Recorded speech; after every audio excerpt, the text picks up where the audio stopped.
Okay, so in our first video, we talked about the definition of the derivative, and that is this right here, where the derivative of a function is equal to the limit as h approaches 0 of f of x plus h minus f of x over h. And the way we got to that is by using the slope formula, where we had the slope equals y2 minus y1 over x2 minus x1, and that's how we got to this. And today we're going to be talking about the alternate definition of the derivative, and that is this right here, where f prime of c, where c is any constant, is equal to the limit as x approaches c of f of x minus f of c over x minus c. And we get to this formula the same way we got to this, by using the slope formula, y2 minus y1 over x2 minus x1. And one thing you may notice is that this is f prime of x and this is f prime of c. And the reason for that is that by doing this one, the f prime of x one, that gives us the function of the derivative, right? And if we use this one, that gives us the value of the derivative at a specific point. So to show this, if we had, say, f of x equals just x cubed, right? F prime of x, we know by the power rule, is going to be 3x squared. And if we plugged x cubed into this equation up here, it would give us 3x squared. Now, what's different about this one is it gives you the value. So if you want to find the derivative at, say, x equals 2, right? That'll give us 3 times 2 squared, because that's this one, which is going to be equal to 12. And if we plugged if we plugged x cubed into this and put 2 in for every c, it would give us 12. So that's the difference between these two. If we use this one, it gives us a function. If we use this one, it gives us a value at that point. So one example for this is, say we had, and this is from the notes, I don't know if he uses the same ones this year, but say we had f of x equals x squared minus 4x, right? And the first part of this is sketch a graph. And this will be helpful for visualization.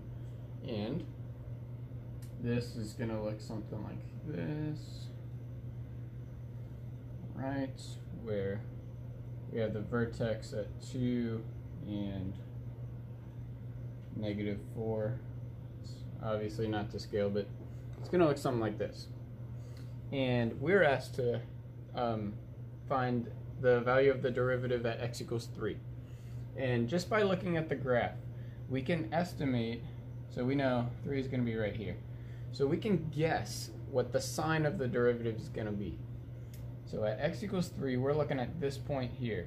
So if we were to guess if the f prime of 3, here, I'll call this f of x. So if we're to guess if the derivative at x equals 3 is going to be positive or negative, we know it's going to be positive because the slope of the line running tangent to x equals 3 at that point is positive, right?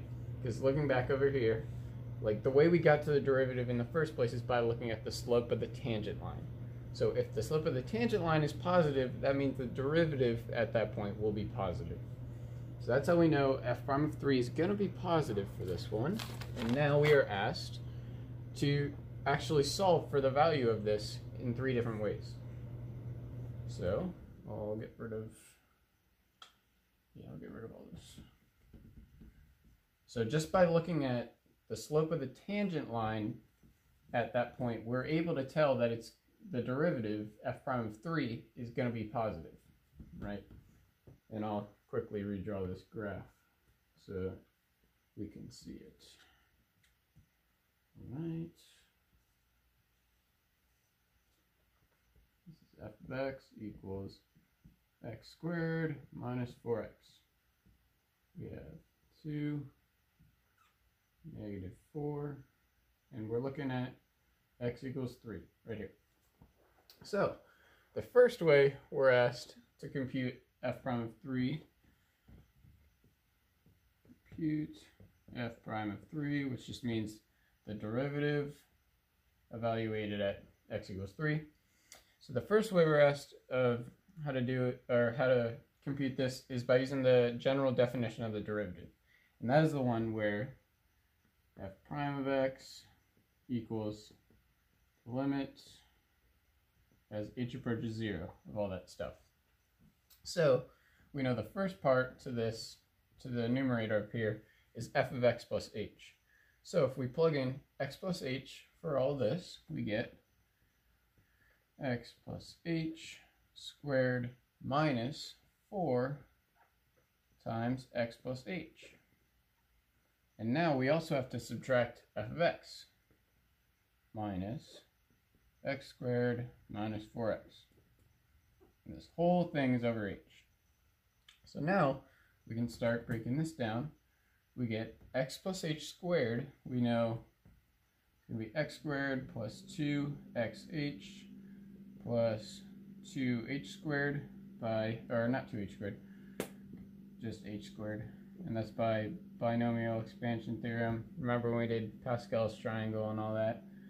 So, and then we have minus 4x minus 4h minus x squared plus 4x by distributing that negative. This whole thing, and I forgot the limit, never forget the limit, as h approaches 0. This whole thing's over h. Now we can start canceling some stuff out. So here we have this negative 4x, this positive 4x. We can also cancel out this x squared, this negative x squared. And now we are left with the limit as h approaches 0 of h squared plus 2xh minus 4h over h. And from here we see all the terms in the numerator have an h, and we can factor that out. Right, and that gives us the limit as h approaches 0 of h times h plus 2x minus 4 over h. And now, since we have an h over an h, cancel these out, we're left with the limit as h approaches 0 of h plus 2x minus 4. And from here we can just plug in 0 for h to get 2x minus 4. And that is the function of the derivative. And we know this is true by, if we did it by hand by using the power rule, we would get 2x minus 4. But that isn't f prime of 3. So this is f prime of x is equal to 2x minus 4. And from here, we can just plug in 3 to get f prime of 3 is equal to 2 times 3 minus 4, or 2. Right? So that's how we know f prime of 3 is going to be equal to 2 because we use the definition of the derivative to figure that out. And now, the next way we're asked to compute f prime of 3, and I'll leave this up here, we got f prime of 3 equal to 2, and now we can check it using our other way to calculate this. So since we're supposed to calculate the value of the derivative at a specific point, we're able to use the alternate definition of the derivative, which says f prime of 3 is equal to the limit as x approaches 3, since these were all c's in our formula, of f of x, which we know is x squared minus 4x, minus f of c. And if we plugged 3 in for this, we would get, here we'll write f of c when c equals 3 is going to be equal to f of 3, which is 3 squared minus 4 times 3, which is 9 minus 12, or negative 3. So that is our f of c. So we have f of x here minus f of c, which is going to be negative 3, because we're subtracting f of c, which is negative, so we're adding a positive. It's over x minus c, which is x minus 3, because c is 3 for all of these values. And now we can do some algebra to get the limit as x approaches 3 of x squared minus 4x plus 3 over x minus 3. And now we still can't plug in 3 because we would have a 0 in the denominator. So what we have to do is factor this numerator. We get the limit as x approaches 3. And we need to find two values that multiply to 3 and add up to negative 4. And pretty quickly we can see that that'll be negative 3 and negative 1. Alright, so we'll have x minus 3 and x minus 1 after we factor that over x minus 3. And we see now we can cancel out this x minus 3, this x minus 3.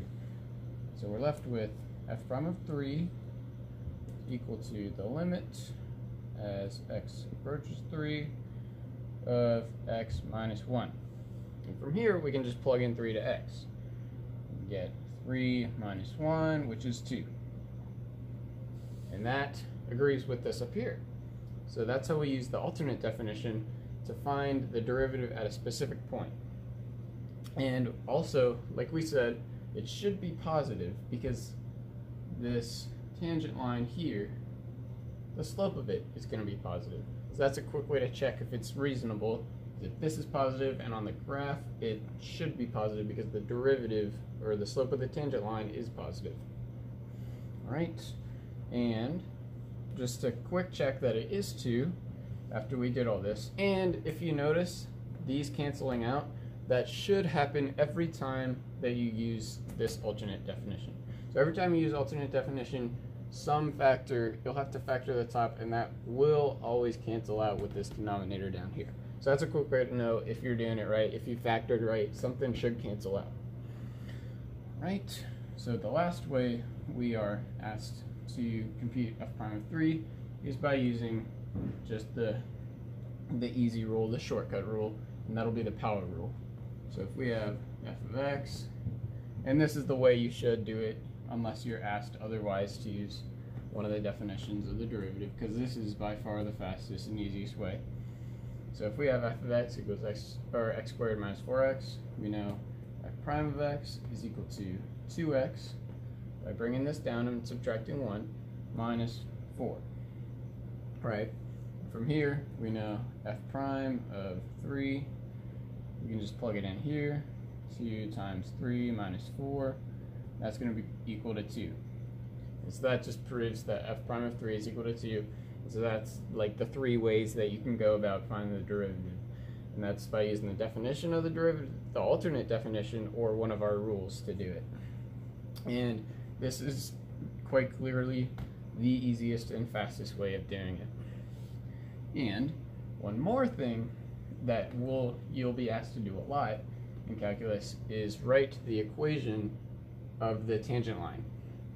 Right? So right here we have the value of the derivative at this point, but say we want to write the equation of this line that is tangent to that right here. So what we need to draw a line is a point and the slope, right? If we remember point slope form, it'll be y minus y1 equals m times x minus x1, and that just comes from the fact that slope equals, again, we use y2 minus y1 over x2 minus x1. Just move some terms around and we'll get to this equation here.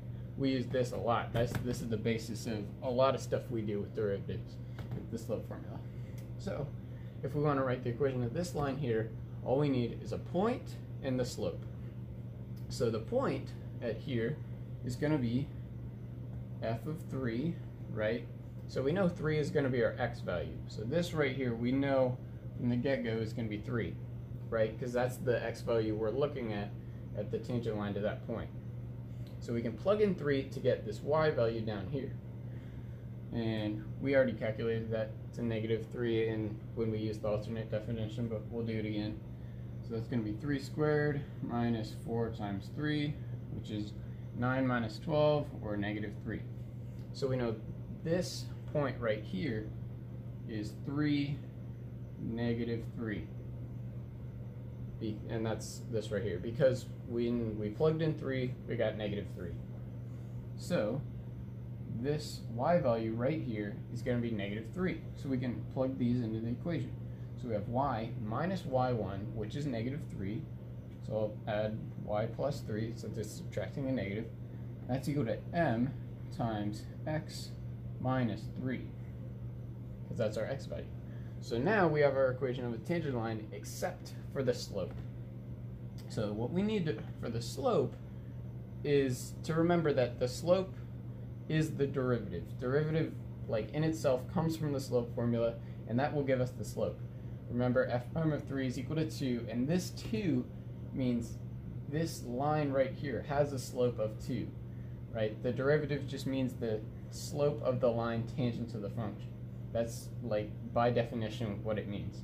So we can just plug in this 2 here and get y plus 3 equals 2 times x minus 3. And we are done. This is our equation of a tangent line right here. This is the equation of this line. And if you prefer point or slope-intercept form, you can go ahead and distribute that, bring this 3 over, but 9 times out of 10 you'll be able to just leave it like this. And this is something that you'll be asked to do quite a lot, is write the equation of a tangent line to any function, and sometimes you're not even given a graph, you're just asked to do it. And the hardest part really is calculating the derivative. You just have to remember that the slope is the derivative at that point. So all you have to do is find the point and the slope, and then plug those into our point slope equation, point slope form equation, and this is what you'll get. And that's all for this video. Another thing to remember is that definition of a derivative gives you the function of the derivative. Alternate definition gives you a point, the value of the derivative, right? So if we plugged this into the definition of the derivative, you'll get 2x minus 4. If we plug this in for the alternate derivative, you'll get 2 if this is 3.